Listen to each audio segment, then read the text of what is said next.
wanakuwa hawana mtazamo kama huo wa kuwekeza. Kama unasema kwa hii taasisi pia kuwekeza, lakini pia unaweza kukopa. Unawashauri nini vijana? Asante sana. Nashukuru sana. Mimi naitwa Samuel Wado, ni afisa mtendaji mkuu wa Benki ya Uchumi.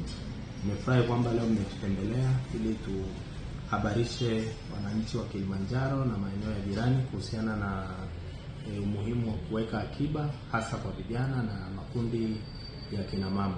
Benki ya Uchumi tuna akaunti maalum ambazo zinawezesha wajasiriamali kina mama kuweka akiba na kutunza fedha zao kwa ile miradi ambayo wanaifanya. Tunatambua kwamba mkoa wetu wa Kilimanjaro tuna wajasiriamali wazuri wa kina mama.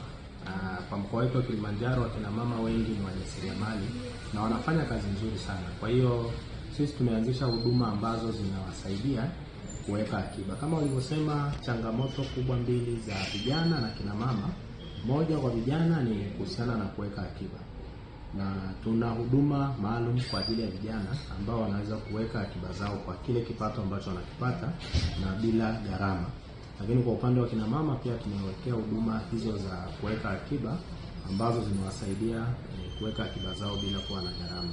Na huduma hizo tunapokutana na vijana pia tunatoa elimu. Mara nyingi watu wengi wamekuwa wakipata changamoto hasa vijana ya kuweka akiba. Na tunachoendelea kusisitiza kwa vijana, kuweka akiba haihitaji wewe uwe na hela nyingi. Kuweka akiba inaanzia kwenye akili na nidhamu. Nidhamu ni kile unachokipata uhakikishe ukitumii chote. Kama mtu anapata shilingi 10,000 kwa siku katika shughuli zake, akitumia yote 10,000 kwa siku hiyo, maana yake wewe ni mtu ambaye amekosa nidhamu ya pesa. Kwa hiyo nidhamu ya pesa haijalishi una pesa nyingi kiasi gani. Kama una nidhamu ya pesa hutaweza kuweka akiba hata ukipata nyingi.